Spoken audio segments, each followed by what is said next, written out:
জমে যায় এই টাইপের ফ্যাট আমরা পরিহার করব। গরুর মাংস, কলিজা, ঘি, মাখন এই টাইপের খাবারগুলো যথাসম্ভব কম খাওয়ার চেষ্টা করব।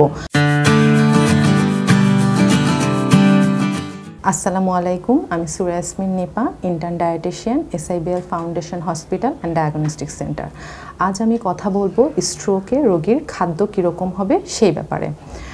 বর্তমানে বিশ্বে এবং বাংলাদেশে বিভিন্ন সমীক্ষায় দেখা গিয়েছে যে স্ট্রোক হচ্ছে মৃত্যুর যতগুলো কারণ রয়েছে তার মধ্যে দ্বিতীয় নম্বর কারণ, এবং পঙ্গুত্বের যতগুলো কারণ রয়েছে তার মধ্যে স্ট্রোক হচ্ছে 1 নাম্বার। স্ট্রোক হচ্ছে ব্রেন বা মস্তিষ্কের রোগ। অনেকেই ভেবে থাকেন, এটা পর্যাপ্ত জ্ঞান ও জনসচেতনতার অভাবে হয়ে থাকে, যে স্ট্রোক হচ্ছে হার্টের রোগ।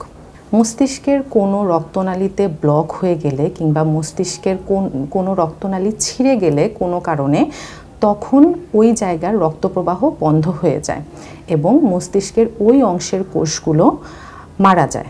তখনই স্ট্রোকের লক্ষণগুলো প্রকাশ পায়। অনিয়ন্ত্রিত উচ্চ রক্তচাপ, অনিয়ন্ত্রিত ডায়াবেটিস, অতিরিক্ত ওজন, অলস জীবনযাপন, অতিরিক্ত কোলেস্টেরল, এই সকল কারণে স্ট্রোক হওয়ার ঝুঁকি বেড়ে যায়।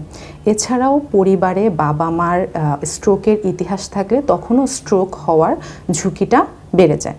স্ট্রোক হলে কিছু প্রধান লক্ষণ দেখা দেয়। এর মধ্যে রয়েছে মুখের এক অংশ বাঁকা হয়ে যাওয়া, কথায় জড়তা বা অস্পষ্টতা চলে আসা, শরীরের কোনো এক অংশ অবশ হয়ে যাওয়া বা দুর্বল হয়ে যাওয়া, ভারসাম্য হারিয়ে ফেলা ইত্যাদি। স্ট্রোকের লক্ষণ প্রকাশ পাওয়ার সাথে সাথে কোনো প্রকার সময় নষ্ট না করে চিকিৎসকের শরণাপন্ন হতে হবে।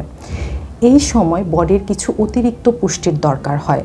বডির রিকভারির জন্য প্রোটিনের চাহিদাটা বেড়ে যায়, তবে অবশ্যই প্রোটিনের বাড়তি চাহিদা পূরণের জন্য কিডনির কার্যকারিতা নিরূপণ করে তারপর তা বিবেচনা করে প্রোটিন দিতে হবে।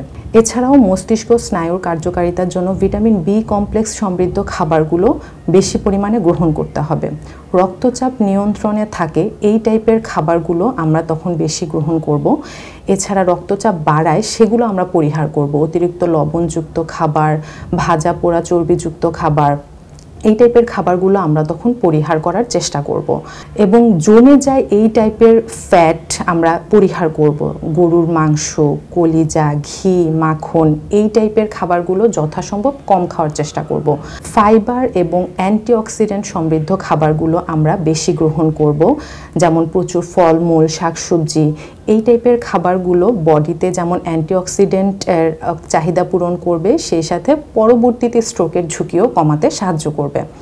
লাল চাল, লাল আটা, লাল চিরা, ওটস এই টাইপের খাবারগুলো আমরা তখন গ্রহণ করব বেশি বেশি।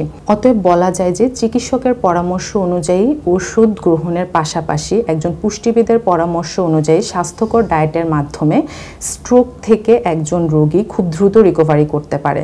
তাই আসুন আমরা স্বাস্থ্যকর খাবার গ্রহণ করি, সচেতন হই, নিজে সুস্থ থাকি, পরিবারকে সুস্থ রাখি। ধন্যবাদ।